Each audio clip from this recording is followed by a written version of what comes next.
The object fell from the sky on a night when no one was watching. It burned like a dying star and vanished into a deep forest far from any city. The world did not notice. Satellites recorded strange heat and broken signals, then moved on.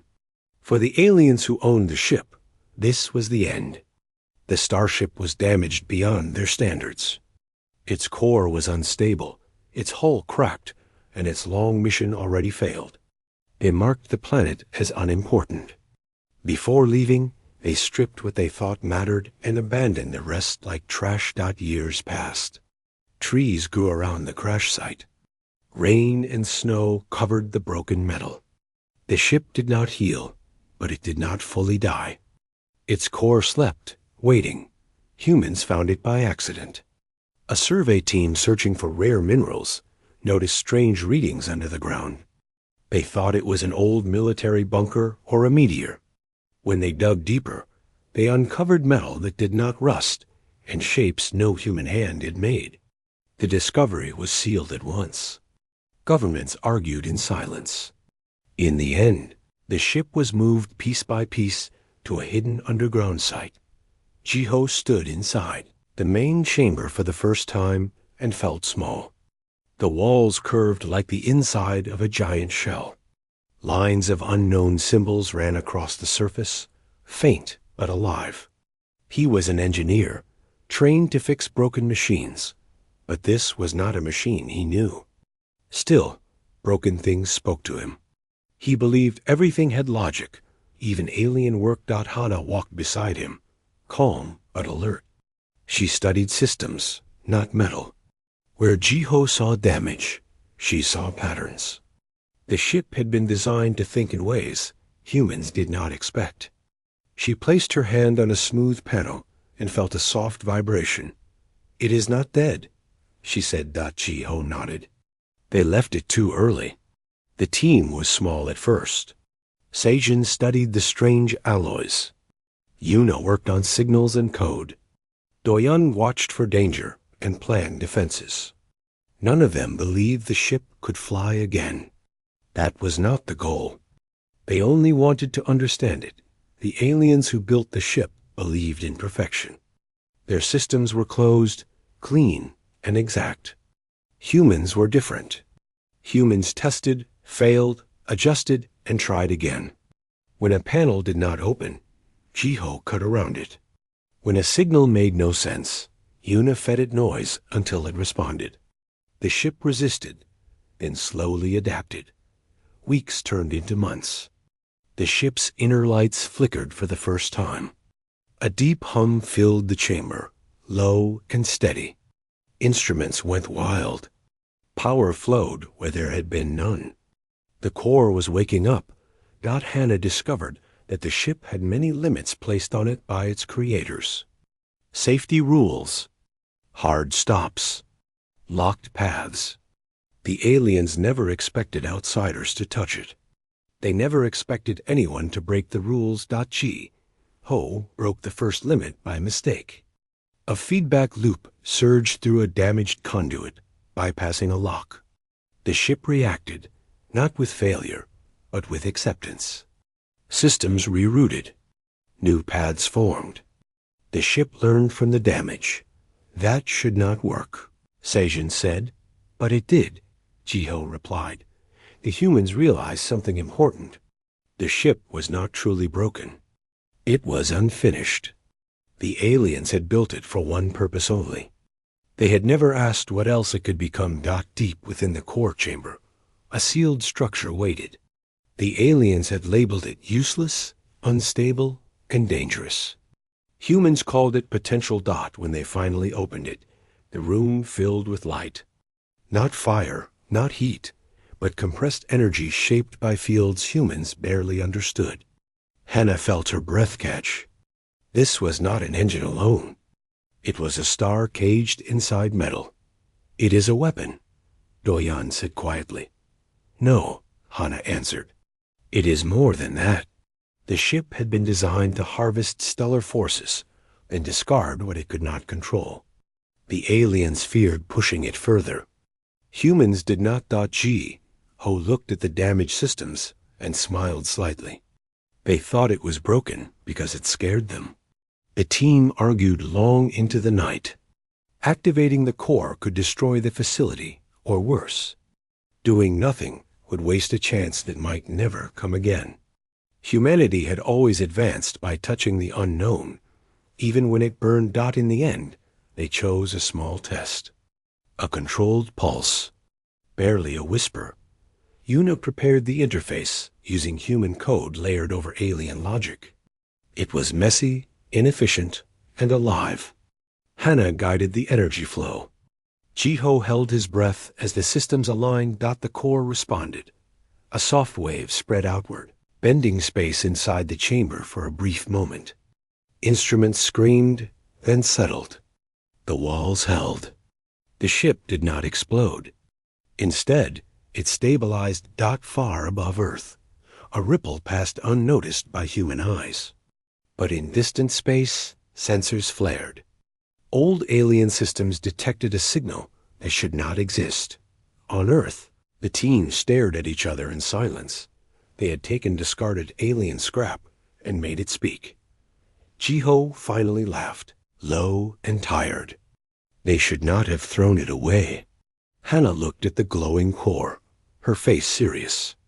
They should not have thrown us away either. The test changed everything.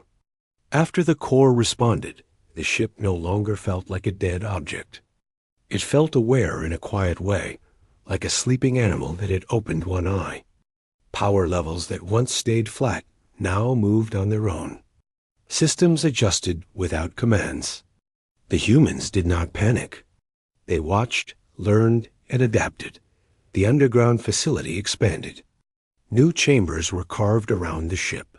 Cables, conduits, and human machines spread like roots into alien metal. Jiho walked the corridors every day, touching the walls, listening to the hum. The ship reacted differently to each person. It responded best to imperfect input. Hana noticed it first. When commands were clean and exact, the ship slowed or resisted. When humans made small errors, the ship corrected them and moved forward. It was as if the alien design expected failure to be removed, not used. They built this to avoid mistakes, Hana said. But mistakes are how we think. Yuna created a new interface that ignored many alien rules. She used simple shapes, human logic, and loose timing. The display flickered and shifted, but the ship responded faster. Signals that once took minutes now flowed in seconds. Seijin reinforced weak sections of the hull using human alloys. They were heavier and rougher than alien material, but they held stress better. Where the ship once cracked, it now flexed. Jiho approved every change, even when it broke alien symmetry. Far from Earth. An alien monitoring station picked up the signal again. It was faint, but growing. The operators were confused. The ship they abandoned should not function. It was marked as lost and dangerous. They assumed a natural event had triggered a final release of energy. They were wrong.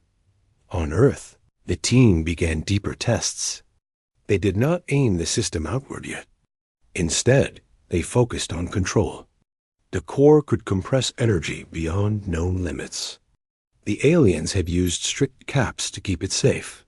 Humans removed those caps slowly, one layer at a time. Doyan watched every test with concern. "If this gets out," he said, "they will come." "They already will," Hana replied. "We just do not know when." Jiho believed preparation was better than silence. He worked on a way to anchor the ship to Earth systems. Power grids, satellites, even the planet's magnetic field became part of the design. The ship stopped being a single object. It became a network. The first real failure came without warning. During a stress test, a feedback surge overloaded a control node. The chamber shook. Alarms screamed. One support column cracked. The ship reacted before humans could. Energy rerouted. Pressure dropped. The surge vanished. Yuna stared at her screen. It fixed itself. Hannah felt a chill. No, it learned. From that moment, the ship changed faster. It anticipated actions. It smoothed rough commands. It did not think like a human, but it no longer thought like its creators either. The team realized the aliens had never trusted the core. They feared it. They had locked it away instead of understanding it. Humans did the opposite. Weeks later, Jiho authorized a controlled external test. A small projection, aimed into empty space above the atmosphere. No weapon shape. Just energy release. The countdown felt heavy. Everyone stood still as the system aligned. The pulse fired. Space twisted for a brief moment. Light bent. Instruments recorded impossible values. Then it ended. Nothing was destroyed. Nothing burned. But the signal traveled far. In deep space, alien sensors screamed. This time, there was no doubt. The abandoned ship was active. Not just active. Changed. An alien council gathered in haste. Some argued it was impossible. Others feared contamination. A few suggested immediate removal of the planet. They sent scouts. On Earth, the humans felt the tension, even before they knew the cause. Satellites detected unknown objects slowing near the solar edge. Doyan confirmed it. They are coming, he said. Chi-Ho looked at the ship and felt no regret. Then we keep going. Hannah agreed. Stopping now would be worse. They worked without rest. The ship absorbed more of Earth's systems. It became stronger, but also more stable. Humans added limits of their own, flexible ones, designed to bend instead of break. The ship no longer felt alien. It felt shared. When the scouts finally crossed into the inner system, they saw something the aliens never expected. The broken ship was no longer broken. It was part of the planet, and it was watching them. On Earth, Chi-Ho stood before the core and understood the truth. Humans did not just fix what aliens threw away. They made it better. The scouts entered the inner system without noise. They were small, sharp-shaped vessels built for speed and silence. Their task was simple. Observe, confirm, leave. The alien council still hoped. The signal was a mistake or a natural event. That it was not. On Earth, alarms sounded across the underground facility. Doyan watched the tracking screens with tight focus. Unknown objects moved with purpose, adjusting their paths in ways no natural body would. They are watching us, he said. Chi-Ho did not look away from the core. Let them. The ship felt different now. It no longer waited for commands. It offered options. Hannah noticed subtle changes in energy flow whenever the scouts adjusted course. The ship was reading them, learning their behavior. They are using familiar patterns, Hannah said. The ship recognizes them. Yuna frowned. Then it remembers its creators. Yes, Hannah replied. But it does not belong to them anymore. The humans chose not to hide. Instead of shutting the system down, they stabilized it. Power flowed from Earth into the ship in steady waves. The core glowed with calm strength. The scouts moved closer. They scanned the planet, the atmosphere, the magnetic field. They saw satellites linked in strange ways. They saw energy flows that made no sense. One scout moved too close. The ship reacted on its own. Soft distortion spread outward, not as an attack, but as a warning. Space bent gently, pushing the scout away from Earth's orbit. No damage. No explosion. The scout retreated at once. In deep space, the alien council received the data. Silence filled the chamber. The abandoned ship was no longer abandoned. Humans had integrated it with their world. Worse, they had unlocked systems the aliens themselves never dared to test. Fear replaced doubt. Some demanded immediate destruction of Earth. Others warned that such an attack might fail. The ship's new behavior was unpredictable. They sent a fleet. On Earth, Doyon confirmed mass movement days later. Large vessels. Heavy weapons. This was no longer observation. They are coming to end it, he said. Jiho gathered the team. No speeches. No fear. Only work. We do not strike first, Hana said. But we will not fall. They prepared the system for defense. Humans reshaped the core's output, not into a single blast, but into layers, shields, distortions, fields that bent force instead of meeting it head-on. Seijin reinforced the final weak points. Human metal locked alien material in place. It was ugly and strong. A pilot named Taesung arrived from the Air Force. He volunteered without hesitation. The ship required a human presence to guide high-level responses. It wants a living mind, Hana explained. Not commands. Taesung nodded and entered the interface chamber. Cables connected to his suit. His heartbeat became part of the system. The fleet arrived like a shadow over the stars. Alien commanders expected resistance. They did not expect confidence. Earth did not fire. The fleet moved into attack formation. Weapons charged. The first volley launched. The ship responded. Space folded. The alien shots vanished into distorted paths, missing Earth entirely. Some reappeared far from their targets. Others dissolved into harmless light. Taesung felt the strain, but held steady. The ship adjusted around him. It did not drain him. It supported him. Hana watched the data in disbelief. It is not blocking them, she said. It is rewriting the battlefield. The alien fleet hesitated. This was not possible. No weapon behaved this way. And Earth acted. A focused pulse surged outward. Not destructive. Precise. One alien cruiser lost power instantly. Systems failed. Weapons shut down. The ship drifted, alive but helpless. The message was clear. Jiho spoke quietly. Enough. The system powered down slightly. A signal broadcast across open space. Simple and unmistakable. Stay away. The alien fleet retreated. No ships were destroyed. No worlds burned. But the galaxy had changed. On Earth, the team stood in silence as the threat faded. Taesung disconnected, exhausted but alive. They feared this thing, he said weakly. They never understood it. Hana looked at the core, steady and bright. Neither did we. Until now. Far away, the alien council faced a truth they could not escape.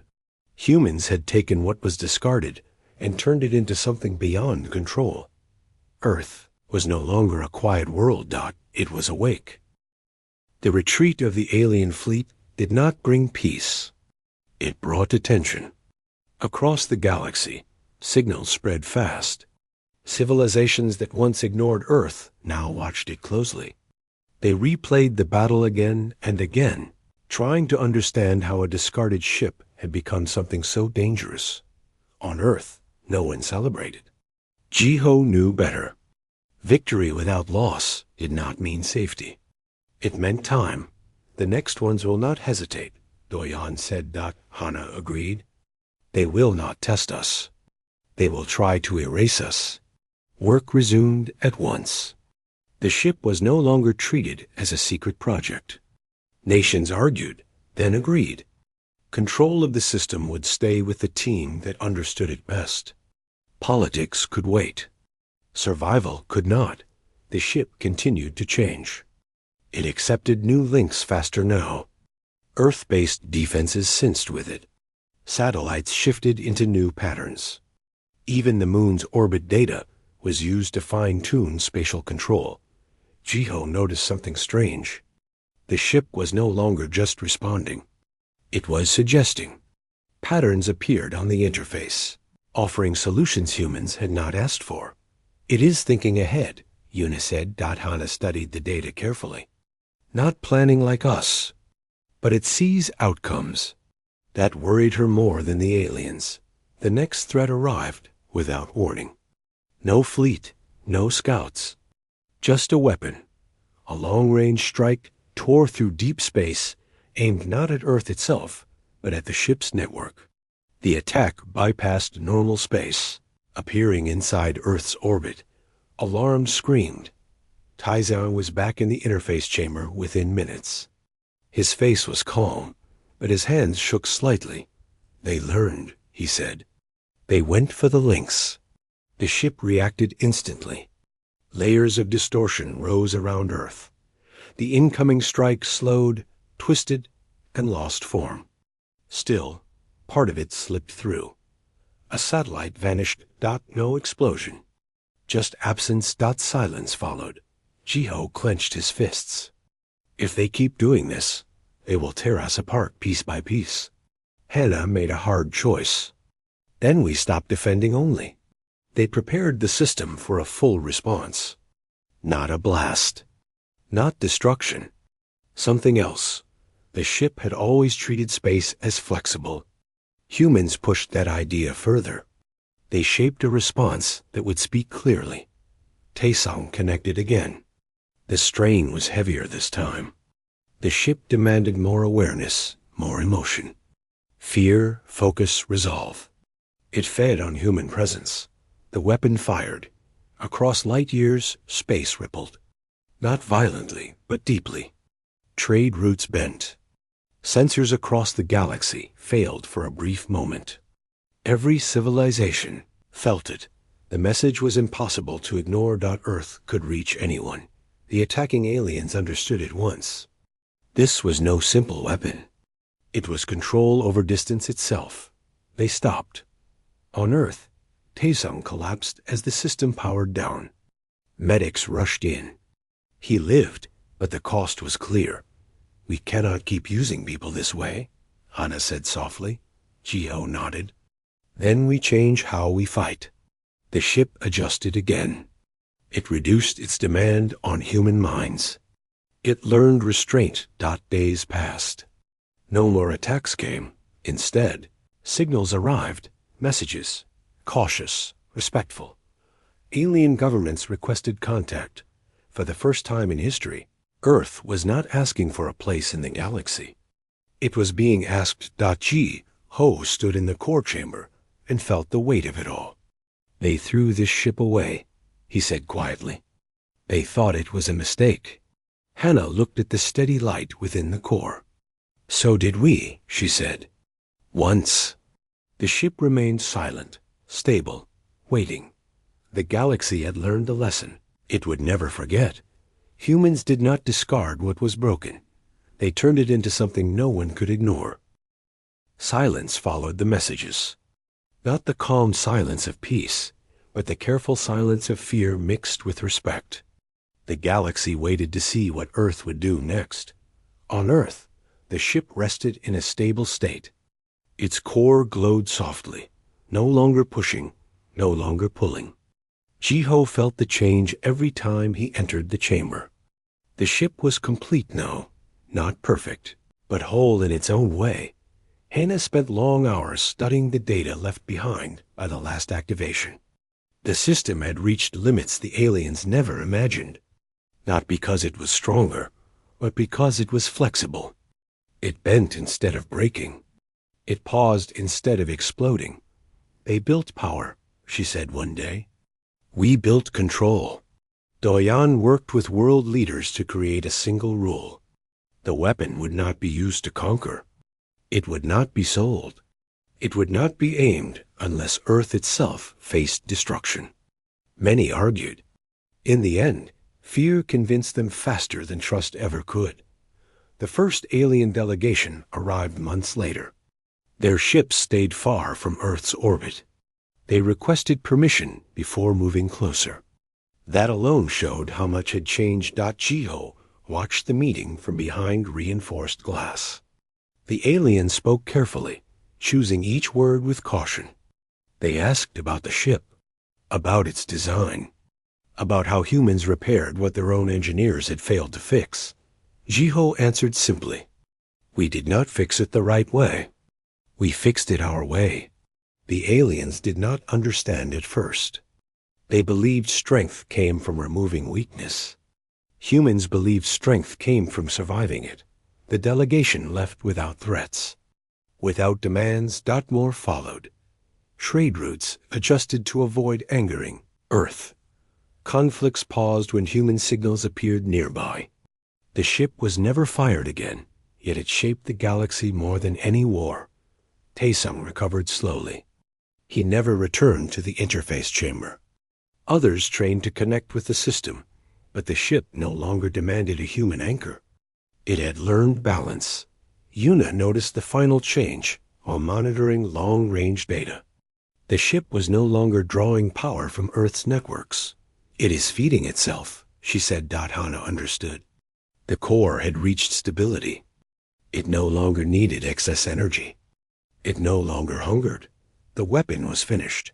Years passed. Earth became a meeting point, not a battlefield. Humans joined councils once close to them. Their voice carried weight, not because they were feared, but because they were proven. Jiho grew older. He returned to the forest where the ship had first fallen, now protected and silent. He stood where the ground had once burned and smiled.